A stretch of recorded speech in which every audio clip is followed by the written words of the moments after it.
नमस्कार मेरे प्यारे कृषि साथियों, स्वागत आप सभी का ब्राइट एग्रो क्लासेस के डिजिटल प्लेटफॉर्म पर। साथियों, आज अपन बात करने वाले हैं जो अपनी सब्जेक्ट चल रही थी ऑर्गेनिक फार्मिंग या जैविक खेती। आज अपन बात करने वाले हैं जैविक खेती की जो टॉपिक नंबर 5 और क्लास नंबर 4, क्योंकि पिछली क्लास में अपन ने कितने पढ़ लिए थे, कितने टॉपिक पढ़े थे पिछली क्लास में? अपन ने 2 टॉपिक पढ़ लिए थे, इसलिए अपन टॉपिक नंबर 5 की बात करने वाले हैं। और छोटा सा टॉपिक है, कुछ अपने को डाटा याद करने हैं, वो बस अपने को इस टॉपिक में पढ़ना है कि ऐसे कौन कौन से ऑर्गेनिक न्यूट्रिएंट्स है, मतलब ऑर्गेनिक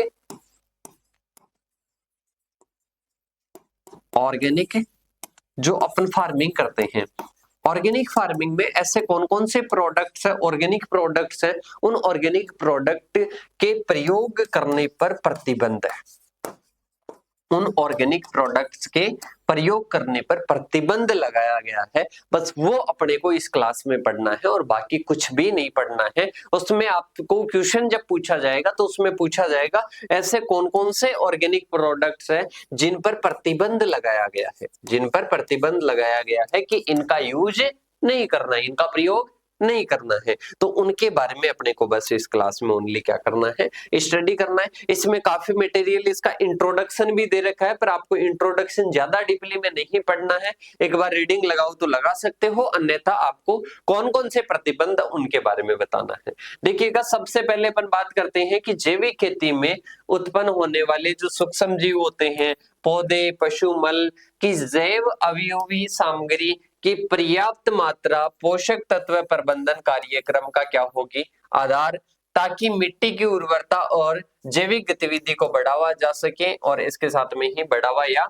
कम से कम बनाया जा सके, मतलब जैविक गतिविधियों को और मिट्टी की उर्वरता को। अपन बात करते हैं कि अपन मेनली क्या करते हैं, जैविक विधियां यूज में लेते हैं। ऑर्गेनिक फार्मिंग कर रहे हैं तो जैविक विधियां ही काम में लेते हैं। अब इसमें भी कुछ ऐसे होते हैं जिनका अपने को प्रयोग नहीं करना चाहिए, ठीक है। तो यहां से अपन सारी चीजों को क्या करेंगे, स्किप करेंगे। अपन जो उर्वरकों का प्रबंधन करते हैं उनमें पोषक तत्वों की हानि अपने को कम से कम करनी है और भारी धातुओं और अन्य प्रदूषकों को संचय होने से क्या करना है, रोकना है। तो इन चीजों को अपन क्या करेंगे, स्किप करेंगे। अपन पढ़ेंगे आगे की ओर जहां पर प्रतिबंध के लिए है, मतलब ऐसे उर्वरकों के या फिर ऐसे प्रोडक्ट्स के उपयोग पर प्रतिबंध लगाया गया है जो कि अपनी खेती के लिए, अपनी मृदा के लिए, अपने स्वास्थ्य के लिए क्या होते हैं, हानिकारक होते हैं, खतरा होते हैं। तो देखिएगा, यूज ऑफ मिनरल फर्टिलाइजर, इनमें अपन बात करते हैं सबसे पहले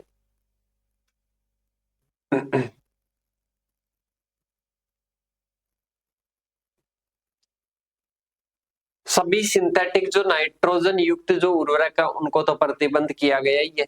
इसके साथ में ही अपन बात करते हैं कौन कौन सा को प्रतिबंध किया गया है, कौन कौन से परमिटेड है, मतलब उनका प्रतिबंध नहीं किया गया है। जिनसे रिस्क रहती है, जिनसे खतरा रहता है, उनको क्या किया गया है, कहीं ना कहीं प्रतिबंध किया गया है।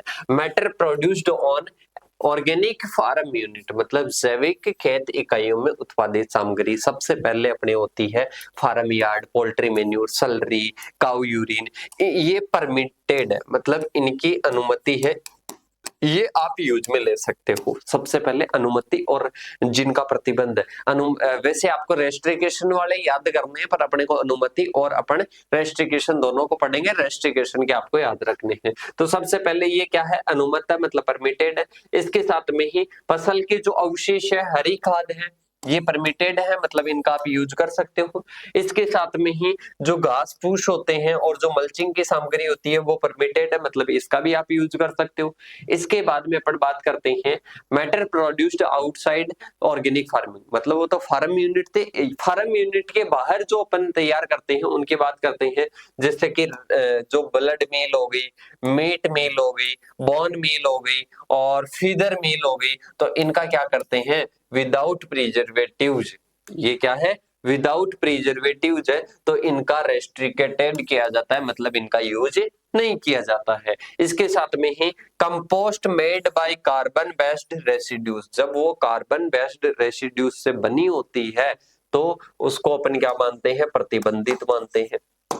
इसके साथ में ही farm yard manure, slurry, cow urine, जब वो क्या होती है, ये क्या होती है मुख्यतः है अपन बात करें तो परफेरेबली आफ्टर कंट्रोल्ड फर्मेंटेशन एंड और एप्रोप्रिएट डाइल्यूशन, मतलब इसका अपन यूज नहीं करते हैं, रेस्ट्रिकेटेड होती है। और इसके साथ में ही अपन बात करें गोबर की खाद, सलरी, गौमूत्र, नियंत्रित किण्वन और उपयुक्त पतलेपन के बाद में क्या होते हैं, प्रतिबंध होते हैं, फैक्ट्री और फार्मिंग स्रोतों की अनुमति नहीं।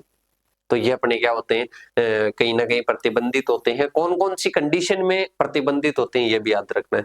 फिश और फिश के जो प्रोडक्ट होते हैं विदाउट प्रिजर्वेटिव्स क्या होते हैं, प्रतिबंधित होते हैं। इसके बाद में अपन बात करते हैं, नेक्स्ट अपने आते हैं जैसे कि गुआनो जो है, चमगादड़ की और पक्षियों की जो खाद होती है वो प्रतिबंधित होती है। मानव मल क्या होता है, इसमें प्रतिबंध होता है। और इसके साथ में ही अपन बात करते हैं आगे की ओर, जो खाद्य और वस्त्र उद्योगों से प्राप्त जो जैव अवयवी जो सामग्री है वो क्या होती है, प्रतिबंधित होती है। और इसके साथ में ही अपन बात करते हैं नेक्स्ट अपने आता है पीट जो है विदाउट सिंथेटिक एडिटिव्स के क्या होती है, परमिटेड होती है।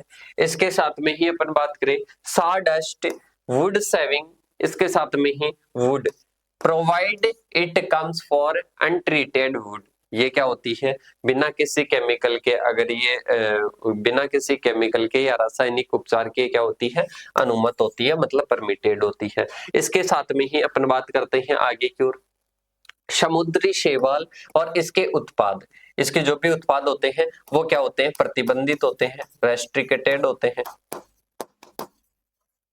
रेस्ट्रिकेटेड होते हैं। इसके साथ में ही अपन बात करते हैं आगे की ओर, आगे अपने आता है सीवेज का जो कीचड़ होता है, सेरी कंपोस्ट होती है, वो क्या होती है, ये अपने प्रतिबंधित होती है। स्ट्रा मतलब जो फूस होता है वो क्या होता है, वो कहीं ना कहीं घास फूस की अपन बात करते हैं ना, स्ट्रा, वो क्या होते हैं, वो रेस्ट्रिकेटेड होते हैं।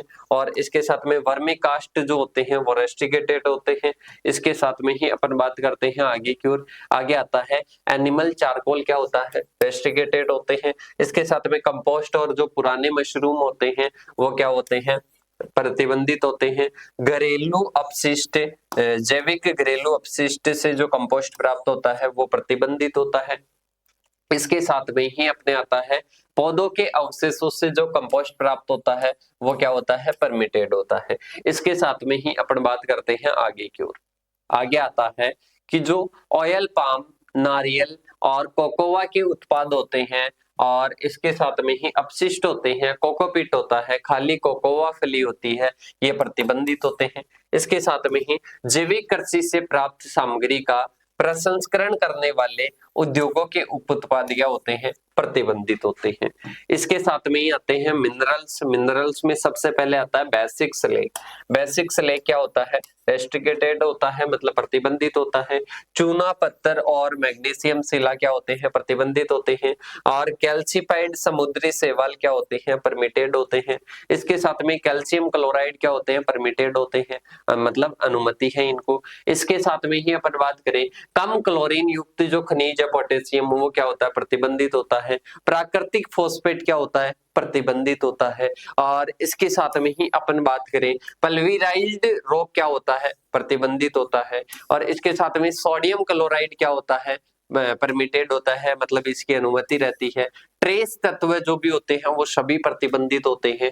इसके साथ में लकड़ी की राख जो होती है प्रतिबंधित होती है। पोटेशियम सल्फेट जो होता है प्रतिबंधित होता है। मैग्नीशियम सल्फेट क्या होता है, परमिटेड होता है, मतलब अनुमति रहती है। जिप्सम की क्या रहती है, अनुमति रहती है। साइलेज और साइलेज अर्क की अनुमति रहती है। एल्यूमिनियम कैल्शियम फास्फेट की क्या होता है, प्रतिबंध होता है। सल्फर क्या होता है, रेस्ट्रिकेटेड होता है, मतलब प्रतिबंधित होता है। स्टोन मिल क्या होता है, प्रतिबंधित होता है। क्ले जो है वो क्या होता है, अनुमत होता है। इसके साथ में ही अपन बात करें माइक्रो बायोलॉजिकल जो प्रिपरेशन है, जो सूक्ष्म जैविक तैयारी, जैसे कि अपन बात करें कि बैक्टीरियल प्रिपरेशन जैसे कि बायो फर्टिलाइजर्स है, बायो फर्टिलाइजर तो अपने यूज में लेते हैं, इसके साथ में बायोडायनेमिक जो प्रिपरेशन होती है वो भी क्या होती है, अनुमत होती है। इसके साथ में ही पौधों के तैयारी और वनस्पति का जो निष्कर्ष होता है, एक्सट्रैक्ट होते हैं, बॉटनिकल के द्वारा बने होते हैं, ये क्या होते हैं, अनुमत होते हैं। वर्मिकुलेट जो होते हैं वो परमिटेड होते हैं, और पिट जो है वो क्या है, परमिटेड है। मतलब इनका अपन क्या कर सकते हैं, इनका यूज कर सकते हैं, इनका क्या कर सकते हैं, यूज कर सकते हैं। कुछ यूज करने वाले हैं, कुछ रेस्ट्रिकेटेड हैं, मतलब उनका अपन क्या नहीं कर सकते, यूज नहीं कर सकते, मतलब प्रतिबंधित है। तो प्रतिबंध वालों की लिस्ट आपको याद होनी चाहिए, ये तो याद हो या नहीं हो, ठीक है, क्योंकि ज्यादातर आपको वो ही पूछेगा। और इसके साथ में ही कुछ मैं आपको शॉर्ट में अगर बताना चाहूँ, कुछ अगर शॉर्ट में बताना चाहूँ कि ये आप याद कर लेना, तो वो भी एक बार मैं आपको बता देता हूँ। कुछ अपने क्या है, प्रतिबंधित होते हैं, उनकी अपन बात कर लेते हैं। देखो इसमें बेसिक स्लेग आ गया, स्ट्रा आ गया, ब्लड, मीट और इसके साथ में ही बोन मील आ गया, इसके साथ में एनिमल चारकोल आ गया, सल्फर आ गया, स्टोन मील आ गया, रॉक फॉस्फेट आ गया, इसके साथ में पोटेशियम सल्फेट आ गया। ये सभी क्या है, ये सभी बैन है या प्रतिबंधित है, ठीक है। एक तो ये आपको क्या रखना है, ये आपको याद रखना है। इसके अलावा बाकी उनमें से भी थोड़ा थोड़ा आप देख लेना। बाकी ये अपना जो आज का टॉपिक था ना, इनमें नाम नाम अपने को देखने थे कि कौन कौन से प्रतिबंधित है, तो इनको आप लिख लेना मेन मेन तो। और बाकी मैंने बता ही दिया क्यों प्रतिबंधित होते हैं, उनका भी रीजन बता दिया कि क्यों प्रतिबंध होते हैं, क्यों प्रतिबंध इन पर लगाते हैं। तो मेरे हिसाब से आज का ये छोटा सा टॉपिक आपको समझ में आया होगा, आप सभी ने इसको नोट डाउन किया होगा। इसके बाद में अपना जो नेक्स्ट टॉपिक रहेगा उसके साथ में मिलेंगे, तब तक के लिए जय जवान जय किसान साथियों।